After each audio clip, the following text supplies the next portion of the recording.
Hello students. So today we will discuss class 8th lesson 8 of MCB, a cry against exploitation. Cry means cheek, against khilaf.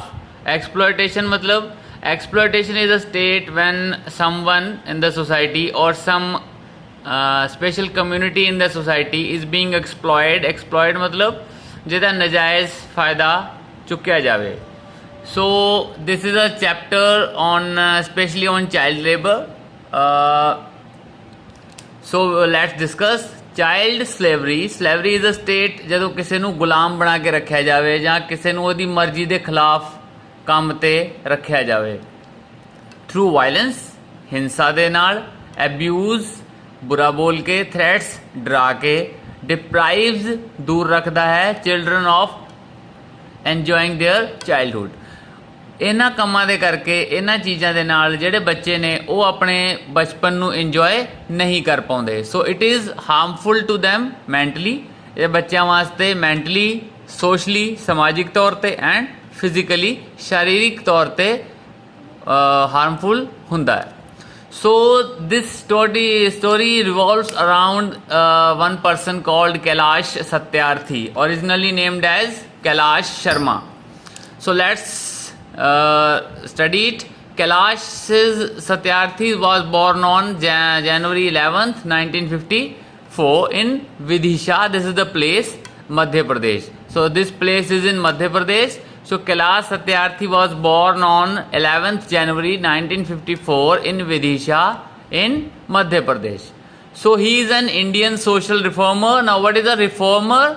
Social reformer means Samaj Sudharak, who campaigned means to go against child labor in India and elsewhere, and advocated word किस तो बने हैं? Advocate तो.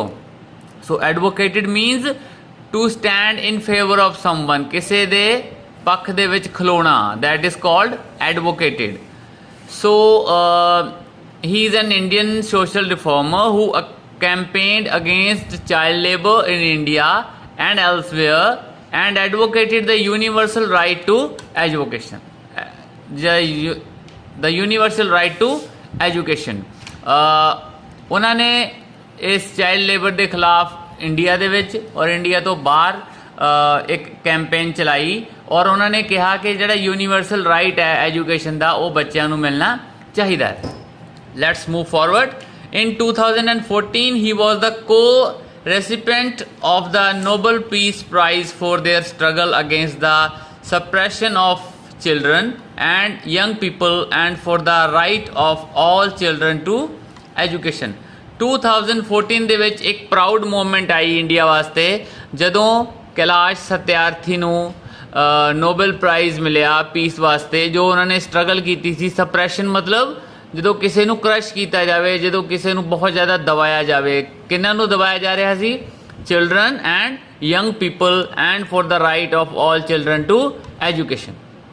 ਸੋ this lesson traces means to follow his childhood experiences ਨੂੰ trace करता है. That paved मतलब ਹੁੰਦਾ ਰਸਤਾ ਬਣਾਉਣਾ, the way to make him a social reformer, ਜਿਹਦੇ ਕਰਕੇ ਉਹ ਕੀ ਬਣੇ? सोशल रिफॉर्मर, समाज सुधारक बने. Next, Kailash's mother had a great influence मतलब प्रभाव होना on him. तो कैलाश ਦੀ ਮਦਰ ਦਾ ਉਹਨਾਂ ਦੇ ਉੱਪਰ ਬਹੁਤ ਜ਼ਿਆਦਾ ਪ੍ਰਭਾਵ ਪਿਆ. he noticed discrimination in society at a very early age. उन्होंने बहुत छोटी उम्र ਦੇ ਵਿੱਚ ਹੀ डिस्क्रिमिनेशन ਕੀ ਹੁੰਦਾ ਹੈ? ਭੇਦਭਾਵ in society, समाज ਦੇ ਵਿੱਚ ਦੇਖ ਲਿਆ ਸੀ. the seed मतलब बीज of बचपन बचाओ अंदोलन was sowed when he was in school. ਤੇ ਜਿਹੜਾ ਬੀਜ ਸੀਗਾ ਕਿਸ ਨਾਮ ਦਾ? ਬਚਪਨ ਬਚਾਓ ਅੰਦੋਲਨ ਦਾ, ਉਹ ਉਹਨਾਂ ਦੇ ਅੰਦਰ ਸੀ ਜਦੋਂ ਉਹ ਸਕੂਲ 'ਚ ਹੀ ਸੀਗੇ. So one day he noticed a cobbler मतलब mochi, who repairs shoes. The cobbler's son walking by but not going to school. ਉਹਨਾਂ ਨੇ ਮੋਚੀ ਦੇ ਇੱਕ ਬੱਚੇ ਨੂੰ ਦੇਖਿਆ ਜੋ ਕਿ ਤੁਰਿਆ ਜਾ ਰਿਹਾ ਸੀ ਬਟ ਉਹ ਸਕੂਲ ਨਹੀਂ ਜਾ ਰਿਹਾ ਸੀ. He asked his teachers, ਉਹਨੇ ਆਪਣੇ ਟੀਚਰਸ ਨੂੰ ਪੁੱਛਿਆ, ਪੈਰੈਂਟਸ ਨੂੰ ਪੁੱਛਿਆ and other people to know the cause. Cause मतलब reason. ਉਹਨਾਂ ਨੇ ਇਹਨਾਂ ਸਾਰਿਆਂ ਨੂੰ ਪੁੱਛਿਆ ਉਹ ਰੀਜ਼ਨ ਦਾ ਪਤਾ ਕਰਨ ਵਾਸਤੇ। Everyone was of the same opinion that children of poor people do not go to school. ਸਾਰੇ ਲੋਕਾਂ ਨੇ ਉਹਨਾਂ ਨੂੰ ਇੱਕ ਹੀ ਸਲਾਹ ਦਿੱਤੀ, ਇੱਕ ਹੀ ਆਪਣਾ ਰੀਜ਼ਨ ਦੱਸਿਆ ਕਿ ਜਿਹੜੇ ਪੂਅਰ ਗਰੀਬ ਲੋਕਾਂ ਦੇ ਜਿਹੜੇ ਬੱਚੇ ਹੁੰਦੇ ਆ ਉਹ ਸਕੂਲ ਨਹੀਂ ਜਾਂਦੇ। So Kailash began collecting books and giving those to children, to young children who wanted to study but could not। ਸੋ ਕੈਲਾਸ਼ ਨੇ ਕੀ ਕੀਤਾ, ਉਹਨਾਂ ਨੇ ਬੁੱਕਸ ਕਲੈਕਟ ਕਰਨੀਆਂ ਸ਼ੁਰੂ ਕੀਤੀਆਂ ਔਰ ਉਹਨਾਂ ਯੰਗ ਚਿਲਡਰਨਸ ਨੂੰ ਦੇਣੀਆਂ ਸ਼ੁਰੂ ਕੀਤੀਆਂ ਜਿਹੜੇ ਸਕੂਲ ਜਾਣਾ ਚਾਹੁੰਦੇ ਸੀ, but because of the lack of books they could not go to school. Let's move forward. he started ਬਚਪਨ ਬਚਾਓ ਅੰਦੋਲਨ ਇਨ 1980। 1980 ਦੇ ਵਿੱਚ ਉਹਨਾਂ ਨੇ ਇੱਕ ਅੰਦੋਲਨ ਸ਼ੁਰੂ ਕੀਤਾ, ਇੱਕ ਮੂਵਮੈਂਟ ਸ਼ੁਰੂ ਕੀਤੀ ਜਿਹਦਾ ਨਾਮ ਸੀ ਬਚਪਨ ਬਚਾਓ ਅੰਦੋਲਨ। he also started a magazine called ਸੰਘਰਸ਼ ਜਾਰੀ ਰਹੇਗਾ। ਸੰਘਰਸ਼ means struggle, ਜਾਰੀ ਰਹੇਗਾ ਮਤਲਬ will continue।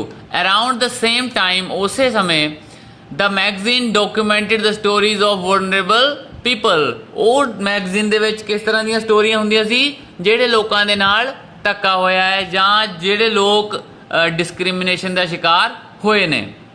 So he led the global march against child labor in 1998, traveling through 103 countries, means 103 countries। the aim was to end child labor and exploitation of deprived children। ਉਹਨਾਂ ਨੇ ਇੱਕ March ਸ਼ੁਰੂ ਕੀਤਾ, ਇੱਕ ਯਾਤਰਾ ਸ਼ੁਰੂ ਕੀਤੀ ਔਰ ਉਹ ਯਾਤਰਾ ਕਿੰਨੇ ਦੇਸ਼ਾਂ ਦੇ ਵਿੱਚ ਕੱਢੀ ਉਹਨਾਂ ਨੇ, 103 ਦੇਸ਼ਾਂ ਦੇ ਵਿੱਚ। ਉਹਦਾ ਏਮ ਕੀ ਸੀਗਾ, ਉਸ ਯਾਤਰਾ ਦਾ ਏਮ ਕੀ ਸੀ, the aim was to end child labor and exploitation of deprived children। deprived means those children who are not having those facilities that other children are having। so he also helped in setting up the Good Weave Foundation। एक शुरू की थी उन्होंने इस नाम तो Good Weave Foundation। it is an NGO। NGO is a non-government organization that aims at ending illegal child labor। illegal means that is not approved by the law, ਜਿਹਨੂੰ ਕਾਨੂੰਨ ਨਹੀਂ ਮੰਨਦਾ। child labor in the rug making industry। rug means carpet। he fought for awareness। ਉਹ ਜਾਣਕਾਰੀ ਜਾਗਰੂਕਤਾ ਲਿਆਉਣ ਵਾਸਤੇ ਲੜੇ। Kailash wanted to become a politician ਬਣਨਾ ਚਾਹੁੰਦੇ ਸੀ ਵੈਨ ਹੀ ਵਾਜ਼ 15, ਜਦੋਂ ਉਹ 15 ਸਾਲ ਦੇ ਸੀਗੇ। He was inspired by Mahatma Gandhi who had done a lot to eradicate untouchability. Eradicate means to erase. So Mahatma Gandhi ਤੋਂ ਬਹੁਤ ਜ਼ਿਆਦਾ ਇੰਸਪਾਇਰ ਸੀਗੇ ਕਿਉਂਕਿ ਮਹਾਤਮਾ ਗਾਂਧੀ ਅਨਟਚੇਬਿਲਿਟੀ ਮੀਨਸ ਛੂਆਛੂਤ ਨੂੰ ਦੂਰ ਕਰਨਾ ਚਾਹੁੰਦੇ ਸੀ। Let's go। Kailash noticed discrimination happening against the people of lower caste in Vidisha। ਜਿੱਥੇ ਉਹ ਰਹਿੰਦੇ ਸੀ ਵਿਦਿਸ਼ਾ ਦੇ ਵਿੱਚ, ਉੱਥੇ ਉਹਨਾਂ ਨੇ ਨੋਟਿਸ ਕੀਤਾ ਕਿ ਜਿਹੜੇ ਲੋਅਰ ਕਾਸਟ ਦੇ ਲੋਕ ਨੇ ਉਹਨਾਂ ਦੇ ਨਾਲ ਡਿਸਕ੍ਰਿਮੀਨੇਸ਼ਨ ਹੋ ਰਿਹਾ ਹੈ। he organized a community dinner for which the food was to be prepared and served by Harijans। Harijans are the name given to the people of lower caste by Mahatma Gandhi। ਸੋ ਉਹਨਾਂ ਨੇ ਇੱਕ ਐਸਾ dinner organise ਕੀਤਾ, ਲੋਕਾਂ ਨੂੰ ਉਹਦੇ ਵਿੱਚ invitation ਦਿੱਤੀ ਜਿਹੜਾ ਕਿ ਜਿਹਦੇ ਵਿੱਚ ਜਿਹੜਾ ਫੂਡ ਸੀਗਾ ਉਹ ਕਿਹਨਾਂ ਨੇ ਪ੍ਰਿਪੇਅਰ ਕਰਨਾ ਸੀ, by the people of lower caste who are known as ਹਰੀਜਨਸ।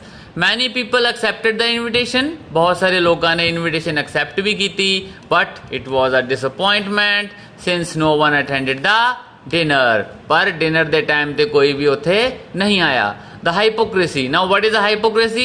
a false idea। ਇੱਕ ਝੂਠਾ ਆਪਣੇ ਮਨੋਂ ਬਣਾਇਆ ਹੋਇਆ ਵਿਚਾਰ of the leaders, ਉਸ ਸਮੇਂ ਦੇ leaders the, and the people made Kailash furious। furious means very angry। ਇਸ ਚੀਜ਼ ਦੇਖ ਕੇ ਕੈਲਾਸ਼ ਬਹੁਤ ਜ਼ਿਆਦਾ ਗੁੱਸਾ ਹੋ ਗਏ। the people of the upper caste were livid। ਉਸ ਸਮੇਂ ਦੇ ਜਿਹੜੇ ਅਪਰ ਕਾਸਟ ਦੇ ਲੋਕ ਸੀਗੇ ਉਹ ਵੀ ਬਹੁਤ ਜ਼ਿਆਦਾ ਗੁੱਸਾ ਹੋ ਗਏ। ਕੈਲਾਸ਼'s family was asked to disown him। Kailash ਦੇ ਪਰਿਵਾਰ ਨੂੰ ਇਹ ਕਿਹਾ ਗਿਆ ਕਿ ਉਹ ਕੈਲਾਸ਼ ਦਾ ਸਾਥ ਛੱਡ ਦੇਵੇ। Kailash decided not to be associated with such a community. Kailash ਨੇ ਕਿਹਾ ਕਿ ਉਹ ਐਸੇ ਸਮਾਜ ਦੇ ਵਿੱਚ ਰਹਿਣਾ ਪਸੰਦ ਨਹੀਂ ਕਰਨਗੇ ਜਿਹੜੇ ਕਿ ਲੋਕਾਂ ਦੇ ਵਿੱਚ ਡਿਸਕ੍ਰਿਮੀਨੇਸ਼ਨ ਕਰਦੇ ਨੇ। ਸੋ ਇਨ ਦ ਲਾਸਟ 35 years ਆਪਣੀ ਜ਼ਿੰਦਗੀ ਦੇ ਉਸ ਤੋਂ ਬਾਅਦ 35 ਸਾਲਾਂ ਦੇ ਵਿੱਚ ਕੈਲਾਸ਼ ਸਤਿਆਰਥੀ ਹੈ ਸਕਸੈਸਫੁਲੀ ਰੈਸਕਿਊਡ ਮਤਲਬ ਬਚਾਇਆ over 83,000 children and adults from child labour 83,000 ਬੱਚਿਆਂ ਨੂੰ ਔਰ ਐਡਲਟਸ ਨੂੰ ਉਹਨਾਂ ਨੇ ਚਾਈਲਡ ਲੇਬਰ ਤੋਂ ਬਚਾਇਆ which includes trafficking. Trafficking means a type of smuggling of drugs and arms and other exploitative situations in India. And ਹੋਰ ਵੀ ਜਿਹੜੇ ਖਤਰਨਾਕ ਕੰਮ ਸੀਗੇ ਜਿਨ੍ਹਾਂ ਦੇ ਵਿੱਚ ਚਾਈਲਡ ਲੇਬਰ ਉਹ ਕਰਦੇ ਸੀ ਉਹਨਾਂ ਤੋਂ ਉਹਨਾਂ ਨੇ ਬੱਚਿਆਂ ਨੂੰ ਔਰ ਐਡਲਟਸ ਨੂੰ ਬਚਾਇਆ so two of his initiatives ਦੋ ਜਿਹੜੇ ਉਹਨਾਂ ਨੇ ਕੰਮ ਕੀਤੇ 100 ਮਿਲੀਅਨ ਫॉर 100 ਮਿਲੀਅਨ ਇੱਕ ਦਾ ਨਾਮ ਸੀਗਾ 100 million for 100 million and Bharat Yatra from Kashmir to Kanyakumari drew the world's attention ਔਰ ਜਿਹੜੀ ਉਹਨਾਂ ਨੇ ਭਾਰਤ ਯਾਤਰਾ ਕੀਤੀ ਕਸ਼ਮੀਰ ਤੋਂ ਲੈ ਕੇ ਕੰਨਿਆਕੁਮਾਰੀ ਤੱਕ ਉਸ ਨੇ ਦੁਨੀਆ ਦਾ ਧਿਆਨ ਉਹਨਾਂ ਦੇ ਵੱਲ ਖਿੱਚਿਆ ਸੋ I hope that you are